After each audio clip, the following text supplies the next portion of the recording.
Good morning, and welcome to your morning cereal.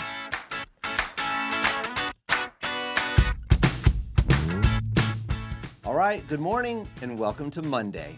And for those of you keeping track, it's the 153rd day of the year. We only have 212 days remaining.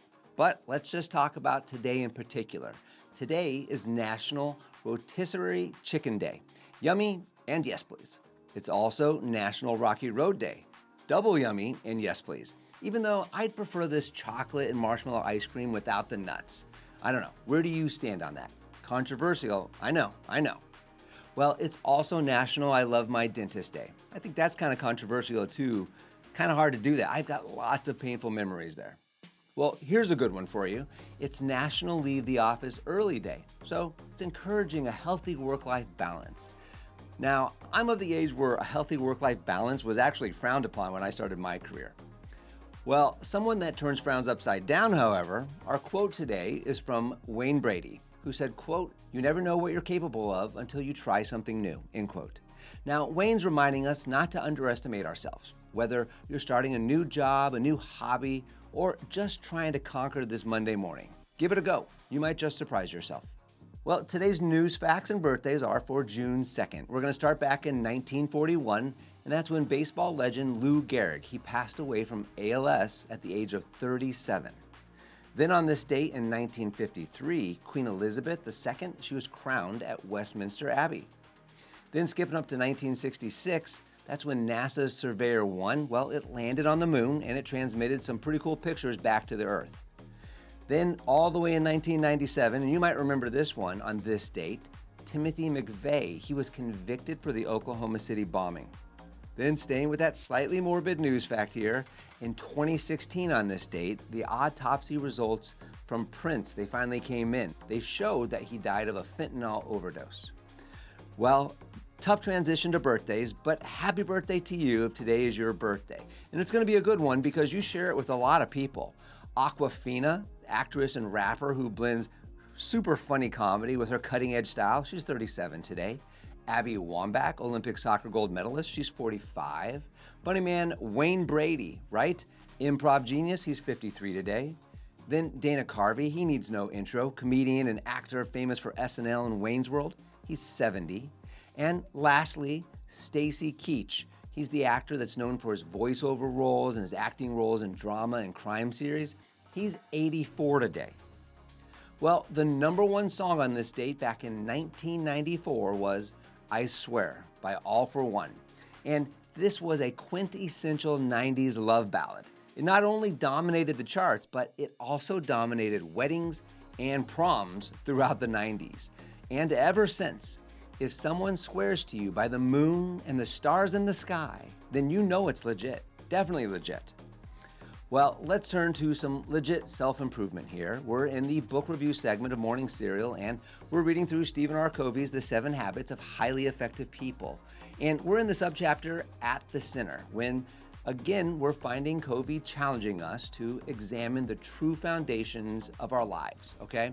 Covey suggests that each of us has this center, a core from which we make our decisions. We draw strength from it, and we interpret the world around us from it. Now, this center, it might be family, it might be work, it might be money or pleasure. It could even be our enemies.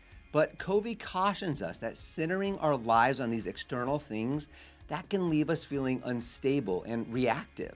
Covey says, quote, "Whatever is at the center of your life will be the source of your security, guidance, wisdom, and power," end quote. That's a powerful insight here, right?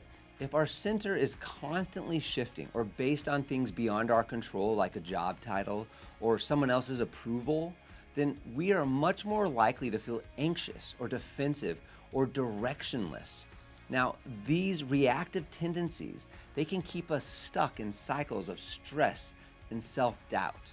So Covey contrasts these unstable centers with a principle-centered life, okay? Remember principles like honesty, integrity, fairness, and human dignity. These are timeless and they're unchanging. And Covey says they're like a compass that always points true north, even when storms and setbacks hit our lives. Covey says, quote, "Principles don't change. They're deep, fundamental truths that have universal application," end quote.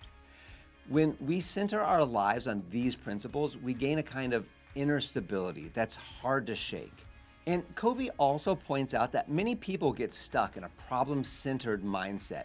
When problems become our focus, we lose sight of the bigger picture. Our decisions become reactive instead of proactive, and we let life's turbulence pull us off course. Moving to a principle-centered life, Covey says, is about shifting from this reactive mode to one of a deliberate choice, where you don't just respond to life, you're leading it. Okay, here's the takeaway. Covey's message in this subchapter at the center is that life's greatest security and power come not from external success or approval, but from internal clarity. When you identify the principles you want to guide you, you build a foundation that can weather any storm. It's not about eliminating problems or controlling the future. It's about creating a life where your actions are aligned with your deepest values. And that alignment, Covey says, is what makes you truly effective. All right, well, as we start this week, let's embrace the values that guide us. And we should also leave the office a little early today to enjoy some rotisserie chicken, followed by some Rocky Road ice cream, right? Whether or not you eat the nuts or not, that's up to you. Hey, thanks for starting your week with morning cereal. We'll be back here again tomorrow morning with insights and stories, so come back for that. And have a fantastic day. Don't forget to follow and subscribe to the Morning Cereal podcast on the One Life Live It channel. You can find more episodes and videos by visiting our YouTube channel and the website at Sean Inglis and at SeanInglis.com, where you can also follow our other podcasts, the Mr. and Mrs. Inglis podcast and the Life Happens podcast. In these other podcasts, we'll dive deeper into everyday issues, self-improvement and well-being, business and finance, and we welcome special guests too. So join us. It'll be a good time, I promise. Thanks again for listening. Have a fantastic day, and we'll see you tomorrow.